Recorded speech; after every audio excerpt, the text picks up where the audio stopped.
So today I'm going to be looking at something a bit different. I'm going to be looking at the Homey Pro. If you've been curious about the Homey Pro and whether it's actually easier to use than Home Assistant, then this video is for you.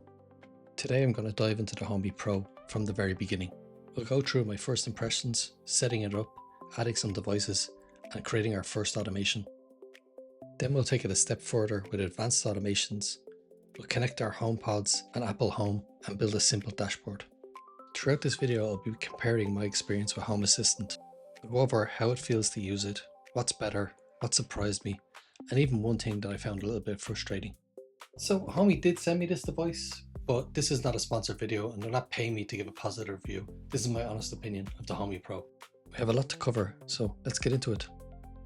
Let's start with the unboxing, and I think the unboxing is actually kind of important here because with the Homey Pro, they're definitely going for this sort of Apple feel to the whole thing. They've got this clean, minimal, nothing's overly complicated kind of design.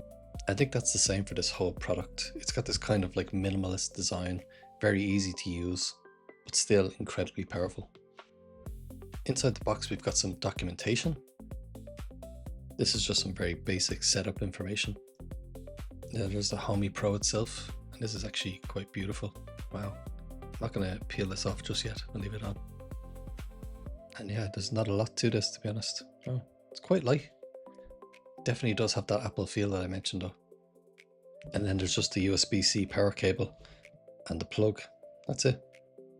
And honestly, I don't really mind that that's all that's in the box. The idea here is that it's meant to be incredibly simple to set up, but yet incredibly powerful. Right, well, let's get it all connected and plugged in, and then we'll see how easy it is to set it up. So I'm going to set this up in the corner of my kitchen here. And this is kind of for two reasons. One is the location. It's in the middle ground between the router and the lights that I actually want Homey to control. And the other reason is I actually think it'll look pretty cool here. So that's it. So I'm going to quickly run through getting the app and then installing it. So just go to the App Store, type in Homey, click download, and then you just need to run through the steps of setting up an account. Once you have an account, adding the Homey Pro is super simple. You just need to press add new Homey here. And then Homey Pro. I'm going to allow Bluetooth devices. Then just press continue and it'll start searching. After a little bit of time it did find it, and then you just need to connect your Wi-Fi. Once you have connected your Wi-Fi, chances are it's going to need to update, or at least mine did anyway, and that did take a bit of time. And when it did finish, it started looking for devices. It didn't find anything because it's connected to the 5 Hz Wi-Fi, and all my Wi-Fi devices are connected to the 2.4. The setup of the app itself was super easy. I think altogether, including the update, it took around 6 minutes. I did just accept a lot of the default settings because I just had plans to use this really for one automation and try out some stuff. It is very cool that like Thread and Zigbee are just set up straight away. You don't have to think about it. Like these are two things I use heavily in Home Assistant, and they can be quite difficult to set up. That's the app setup. Let's look at adding some devices. The Homey Pro is here at the end of my kitchen just before my extension. And in my extension I have these IKEA bulbs here. These are old Zigbee bulbs from IKEA, but I never did anything with them. And the idea, when I walk through the store, I want those lights to kind of come on. So at the moment they don't do anything. They're smart bulbs that I've never actually done anything with. I'm thinking maybe I'll put the motion sensor over here in the corner, and then when I walk in it'll pick people up and should turn the lights on. This is a relatively cheap millimeter wave sensor that I picked up from AliExpress. I have it sitting around for a while. I've been meaning to do this, but I never got around to it, so I'm going to try to do it with the Homey Pro. I have no idea if this cheap Zigbee sensor is going to work, but we'll see how it goes. I'm going to need to put this into pairing mode now. Okay, let's check the app and see. So I'm just going to click Zigbee here at the bottom and search for it. Continue. Okay, let's see what happens. Oh, I found it. Okay, cool. It doesn't know what it is. It's an unofficial one, but it found it. Honestly, I'm a little bit surprised that it actually found this. That's pretty cool. I guess it's a little bit like Home Assistant that way. If it's a Zigbee 3.0 device, it must just work. Okay, cool. There's not a lot to this. It just has like, if it is detecting motion, it says yes, motion's detected. I guess that's all you really need. There's like a tamper alarm and stuff as well, but I won't really be playing around with that. If you're interested in this device, I'll leave a link for it in the description below. So I'm just going to place this motion sensor here on the extension, so it should be able to catch people coming in through the door and still be kind of useful for the extension itself.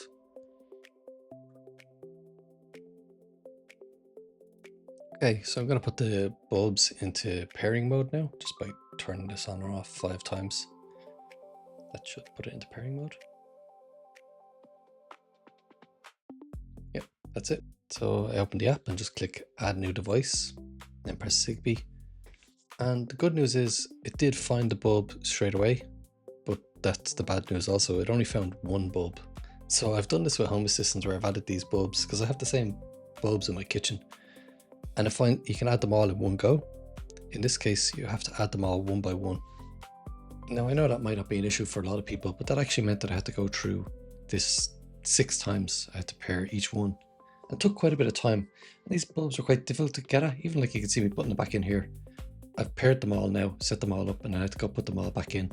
It's not an easy thing to do. It was quite difficult and quite annoying that this is the way it is, but it's a small complaint, I suppose. A really cool thing though was creating a group for these lights was like super easy. You just found them all and you can just select which ones you want. That was really nice. In Home Assistant, this can be a bit tricky to even find or to know that it's a thing, but it's just here straight away. It's cool. Okay, let's set up an automation in this. This is where it's supposed to really shine here. The automation is supposed to be super simple. It reminds me of the Alexa automations, but actually nicer and more powerful. The trigger for this is when motion is detected by the motion sensor. We want to say and the lights are currently off, because there's no point in turning the lights on if they're already on. This invert is actually quite cool, nice little touch.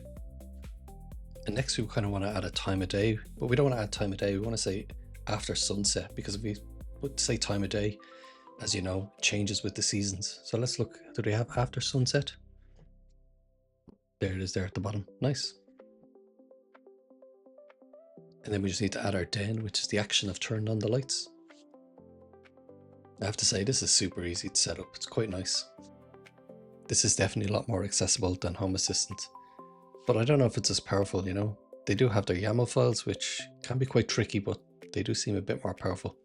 We'll see how their advanced flows are later. I'm not going to run through it all here, but I did create the opposite of this, where like if no motion is detected for 5 minutes, turn off the lights. Okay, let's see if the automation works. Yeah, I guess it's no surprise, it does actually work really well. It's quite nice, it's cool, very easy to do. Let's quickly take a look at advanced flows. And to use advanced flows, you have to use the web app. It's not available on mobile. I have 2 automations here, one for turning on the lights and then another one for turning off the lights. To keep it simple, let's try recreate both of these in one advanced flow. So if you click new flow, advanced flow, and this is just some examples, we're going to clear this out. But these are actually quite interesting. You should look through these. Some interesting stuff, especially like the timers and things here. And it shows how complex things can actually get. So I'm going to select new advanced flow. Then I'm going to press add and then when, which is the start of the automation. And when motion alarm is turned on, so motion has been detected. We want to add our ands now to this as well. So we want to say and the light is off, because we don't want to turn the lights on if it's already off. There's no point in doing that.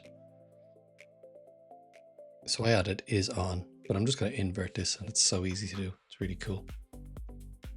Now I'm just going to add the and after sunset, because we don't want to turn the lights on if it's the middle of the day. I'm just going to move these around a little bit just so it's easier to read. It's cool that you can do this though, it's really nice. And that's all of our conditions. Now let's add the last part, the den, which will turn on the lights. So once all these conditions are met, turn on the lights. The cool thing is we can actually add the turn off the lights as well to this same flow. So if we say when no motion has been detected for X minutes, I'm just going to put in 5 minutes. And for the and condition, there's only going to be one here. We don't really care what time of day it is. Like if nobody's in the room for 5 minutes, we want to turn the lights off no matter what time of day it is. So I'm going to say and the lights are on.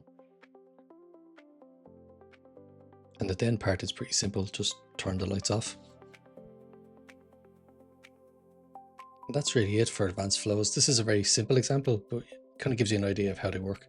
And they are really cool and they're really nice to work with actually. Now let's take a look at connecting Apple Home. To do this, we're going to need one app installed.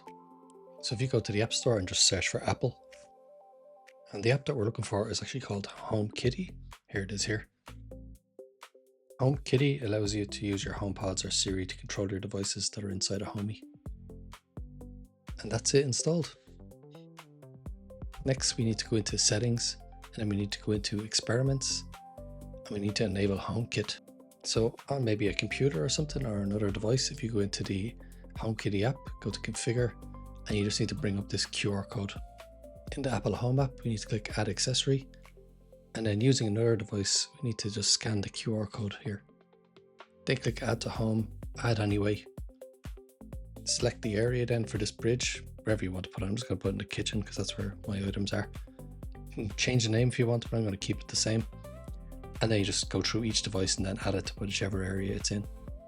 And that's it. It's really simple. It's kind of similar to how Home Assistant works, but it's a bit easier. Right, it's the middle of the day, but here we go.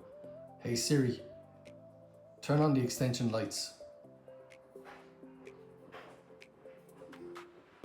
Hey Siri, turn off the extension lights.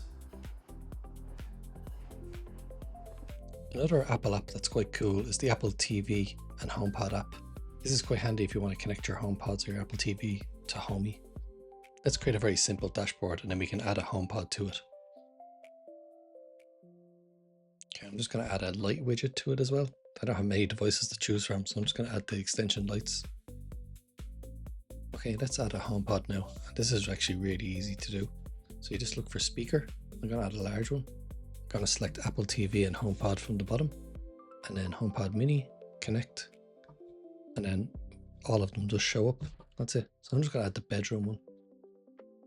I have to say, it's really easy to set this up. It's pretty cool. Okay, let's test it out and see how it works. Okay, yeah, so I'm playing music here on my HomePod, as you can see, and yeah, you're able to control it, stop it, start it, all of that works really well. Nice. So overall, I think the Homey Pro is a very good product. It's easy to get started. The automations and the whole system is very polished. It's just really easy to use. Looking back, if I had found Homey Pro before Home Assistant, I probably would have gone for that. The whole reason I went for Home Assistant was because I wanted something where I could have everything work with my HomePods. And that's available here with this. But with that being said, I'm already heavily invested in Home Assistant. I'm absolutely obsessed with its automations. I love tinkering with things, and ESP Home is just phenomenal. I think if you go into Home Assistant and you start getting used to it and you're in it, it's very hard to get out. Currently, there is no official support for ESP devices in Homey. I have been told that it is on their roadmap, but I've also been looking into this. It's a community-driven project, which I think I might do a video on at some stage. Anyway, thanks for watching, and please consider liking and subscribing. And I'd love to know what you think of the Homey Pro if you have any experience with it. Cheers, thanks.